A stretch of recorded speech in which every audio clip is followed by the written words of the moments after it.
രാമേശ്വരത്ത് തൊഴുതതിന് ശേഷം ഞങ്ങൾ ധനുഷ്കോടിക്ക് ഒട്ടേറെ കഥകൾ പറയാനുണ്ട്. ലങ്കയിലെത്താൻ ശ്രീരാമചന്ദ്രൻ നിർമ്മിച്ച പാലം, സേതു എന്നാൽ പാലം എന്നാണ് അർത്ഥം. സീതാദേവിയെ വീണ്ടെടുക്കാൻ ശ്രീരാമൻ ചിറകെട്ടുമ്പോൾ പണി തുടങ്ങുന്നതിനു മുൻപ് എവിടെ ധനുസ് ചെന്നെത്തുന്നു അവിടെയാണ് അങ്ങനെ അമ്പെയ്തപ്പോൾ ചെന്ന് വീണ സ്ഥലമാണ് ധനുഷ്കോടി. അത് ഇന്ത്യയുടെ തെക്കേ അറ്റവുമാണ്. ഞങ്ങളവിടെ നിൽക്കുമ്പോൾ ഒരു വല്ലാത്ത അനുഭൂതിയായിരുന്നു. കാരണം ആ ഇന്ത്യയുടെ ഭാരതത്തിൻ്റെ തെക്കേ അറ്റത്ത് നിൽക്കുന്ന ഒരു സന്തോഷം, ആനന്ദം. ഇതിപ്പോൾ ഞങ്ങൾ പാമ്പൻ പാലത്തിലൂടെയാണ് പോകുന്നത്. കണ്ടോ, പാമ്പൻ റെയിൽവേ അപ്പുറത്ത് തന്നെ കാണുന്നുണ്ട്. ഒരുപാട് രാമേശ്വരത്ത് നിന്നൊരു 10-22 കിലോമീറ്ററേ ഉള്ളൂ ധനുഷ്കോടിയിലേക്ക്. പാമ്പൻ പാലം തന്നെ കുറച്ച് നേരമുണ്ട്. കണ്ടോ, അവിടെ ഈ ധനുഷ്കോടി എന്ന ഒരു തമിഴ്നാട്ടിലെ ഒരു ആധുനിക നഗരം തന്നെയായിരുന്നു. മറ്റേതൊരു നഗരത്തിനെയും വെല്ലുന്നൊരു പട്ടണം തന്നെയായിരുന്നു ഈ ധനുഷ്കോടി.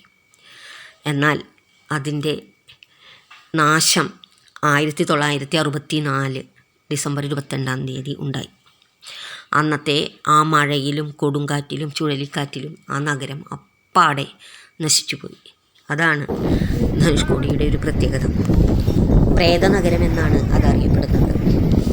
കണ്ടോ, ഈ പാലത്തിലൂടെ പോകുമ്പോൾ അപ്പുറത്ത് കണ്ടോ റെയിൽവേ. നല്ലൊരു അനുഭൂതിയാണ് കേട്ടോ. ബംഗാൾ ഉൾക്കടലിൻ്റെയും ഇന്ത്യൻ മഹാസമുദ്രത്തിൻ്റെയും ഇടയിലൂടെയുള്ള ഈ യാത്ര വളരെ രസകരമായ ഒരു യാത്ര. ധനുഷ്കോടി അന്ന് അവിടെ ഉണ്ടായ ആ ചുഴലിക്കാറ്റിൽ, കൊടുങ്കാറ്റിൽ ഒരുപാടല്ല, ആ നഗരം മുഴുവൻ നഷ്ടപ്പെട്ടു, നശിച്ചുപോയി. അതിൻ്റെ അവശിഷ്ടങ്ങൾ കണ്ടാൽ അവിടെ നിൽക്കുന്നുണ്ട്. പിന്നീട് ഞങ്ങൾ പതുക്കെ അങ്ങോട്ട് എത്തിത്തുടങ്ങി. ഒരുപാട് പാറക്കല്ലുകളുടെ സാന്നിധ്യമുണ്ട് അവിടെ. രാവണൻ സീതയെ കൊന്നതിന് ശേഷം തൻ്റെ പത്നി സീതയെ മോചിപ്പിക്കുന്നതിനായി ശ്രീരാമൻ ഭാരതത്തിൽ നിന്ന് ശ്രീലങ്കയിലേക്ക് നിർമ്മിച്ച പാലം സേതുബന്ധനം എന്നൊക്കെ അറിയപ്പെടുന്ന ആ സ്ഥലമാണ് ഈ ധനുഷ്കോടി. കണ്ടോ, ഇപ്പോഴും ഒരുപാട് ആളുകൾ അവിടെ വന്നും പോയിരിക്കുന്നു. എല്ലാ ദിവസവും നല്ല തിരക്കാണ് അവിടെ. കണ്ടോ, ഒരു അശോക സ്തംഭമുണ്ട് അതിൻ്റെ അറ്റത്ത്. കണ്ടോ, ഇതാണ് അറ്റം. ഇവിടെ നിന്ന് നോക്കിക്കഴിഞ്ഞാൽ നമുക്ക് ആ പാലത്തിൻ്റെ അത് കാണാൻ സാധിക്കും. ഞങ്ങൾ ഒരു ടെലിസ്കോപ്പിൽ കൂടെയാണ് അത് കണ്ടത്. ശരിക്കും നമുക്കങ്ങ് വ്യക്തമല്ല, അതുകൊണ്ട് ടെലിസ്കോപ്പ് വെച്ചിട്ടുണ്ട്. അപ്പോൾ അതിലൂടെ കാണാൻ പറ്റി.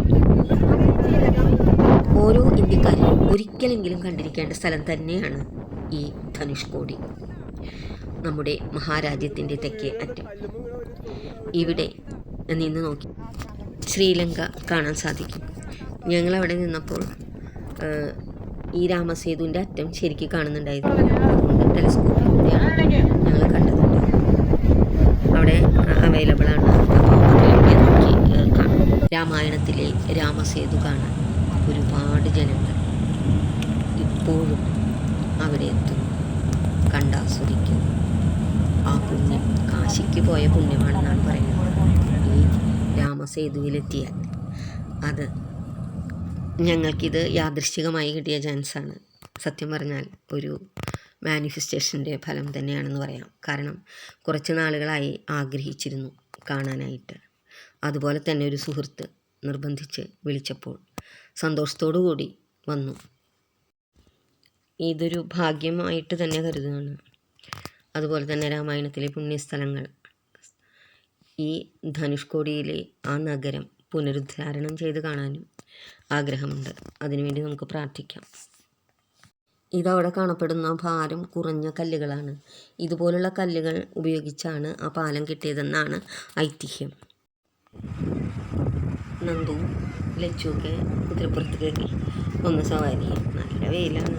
നിൽക്കാൻ പറ്റാത്ത അത്രയും വെയിലാണ് അവിടെ. പിന്നെ കടൽക്കാറ്റിൻ്റെ ഒരു കുളിർമയുള്ളത് കൊണ്ട് പിടിച്ചു നിൽക്കണമെന്ന് മാത്രം. കണ്ടോ, എങ്കിലും കണ്ടാൽ അവിടെ നിന്ന് പോരാൻ തോന്നുന്നു.